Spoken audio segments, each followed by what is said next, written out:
비상계엄과 탄핵 논란으로 혼란이 이어지는 한국 상황에 대해 미 국무부가 입을 열었습니다. 정치적 이견이 법에 따라 평화적으로 해결되길 기대한다고 밝혔습니다. 또 한국의 민주주의 회복력을 계속 강조했습니다. What we want to see and what we have been pleased to see over the past few days is the democratic resilience of the Republic of Korea during a period of testing and uncertainty. 조 바이든 미국 대통령의 한국 측 대화 상대가 현재 누구냐는 질문에는 윤석열 대통령이 한국의 대통령이라고 답했습니다. President Yoon is the president of Korea, and the political process in Korea will play out as it should under Korea's laws and Korea's constitution. 대통령직을 유지하고 있는 윤 대통령이 현재로서는 헌법상 대통령이라는 인식을 반영한 것으로 풀이됩니다. 미국 언론들은 한국의 정치적 혼란 상황을 집중 보도했습니다. 뉴욕타임스는 윤 대통령이 출국 금지됨에 따라 한국의 정치적 기능 장애가 심화됐다고 지적했고, 워싱턴 포스트는 한국의 통치 체제가 실질적으로 마비됐다고 진단했습니다. 주요한 동맹국인 한국의 리더십 공백 사태를 바라보는 백악관의 우려도 커지고 있습니다. 뉴욕타임스가 한국이 대통령의 출국을 막다라는 제목을 달아 기사를 올렸습니다. 윤 대통령이 출국 금지됨에 따라 한국의 정치적 기능 마비가 심화했다고 지적하면서 리더십 공백과 시위를 언급했습니다. 한국인들은 윤 대통령이 거의 자취를 감춘 상황에서 누가 국정을 운영하는지 확신을 못하고 있다고도 보도했습니다. CNN은 윤 대통령이 탄핵 투표에서 살아남았지만 그의 정치적 생존은 위태롭다고 지적했습니다. But President Yoon is not out of hot water politically. Come look out here. Beyond these demonstrators, in the distance there, at the entrance to the National Assembly compound, police say tens of thousands of demonstrators have protested peacefully on a freezing cold night in Seoul. 워싱턴 포스트도 한국의 통치 체제는 실질적으로 마비됐다고 진단했습니다. 통치권을 사실상 총리에게 이양하려는 한동훈 대표와 한덕수 총리 담화를 두고 법적 근거가 의문이라는 전문가들의 의견을 인용했습니다. 혼란스러운 국내 상황이 실시간으로 전 세계에 보도되고 있는 겁니다. 이에 대해 미 국무부는 법치주의에 따라 평화적으로 해결되길 기대한다고 밝혀 빠른 해결을 촉구했습니다. 미국 정부는 한국의 민주적 제도와 절차가 헌법에 따라 온전하게 제대로 작동할 것을 촉구한다고 강조했습니다. 윤석열 대통령의 탄핵안 표결이 무산된 이후 처음으로 내놓은 미국 정부의 반응입니다. 평화롭게 시위할 권리가 존중돼야 한다면서 한국 정부가 시위를 강경 진압해선 안 된다는 점을 부각했습니다. 한미연합 방위태세는 여전히 굳건하다며 북한의 오판을 경계하기도 했습니다.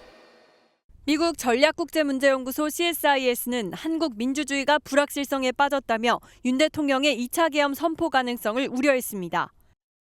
CSIS의 빅터차 한국 석좌는 영국 파이낸셜 타임스 기고문에서 두 번째 계엄 때는 한국 대통령에 대한 워싱턴 입장을 강요하게 될 것이라고 미국의 대응을 시사했습니다.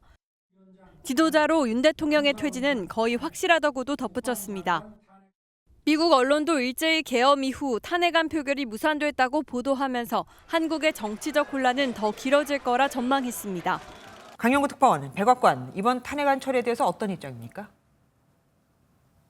네, 우리나라 국회에서 논의 중인 윤 대통령 탄핵 소추안 처리에 대해 미국 백악관도 진행 상황에 촉각을 곤두세우고 있습니다. 베단트 파텔 미 국무부 부대변인은 이번 탄핵안 처리가 한국 헌법에 따라 다뤄질 것으로 예상한다고 전망한 뒤 한국의 민주적 시스템과 민주적 절차가 승리할 것을 기대한다고 밝혔습니다. 이어 한미동맹은 특정 대통령이나 정부를 초월한다는 점을 강조하며 견고한 한미동맹을 재확인했습니다. 토니 블링컨 미 국무부 장관은 조태열 외교장관과 통화를 하고 한국의 비상계엄령이 국회에서 만장일치로 해제된 것을 환영하며 한국의 민주적 회복력을 보여줬다고 평가했습니다. 그런가 하면 오바마 전 대통령은 한국의 계엄 사태를 언급하며 민주주의는 비교적 동질적인 국가에서도 어려운 일이고 다른 생각을 가진 사람에게 관용을 보여주는 마음이 민주주의의 핵심이라고 말했습니다.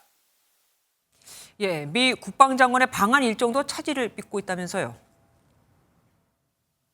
네, 그렇습니다. 혼란스러운 국내 상황이 며칠째 이어지면서 한국을 방문하려던 로이드 오스틴 미 국방부 장관이 계획을 보류했습니다.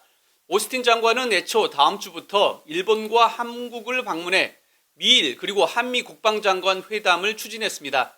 하지만 계엄령 선포와 이로 인한 김용현 전 국방부 장관의 사임 등으로 인해 한국 방문이 적절한 시기가 아니라고 판단해 결국 일본만 방문하기로 판단한 겁니다.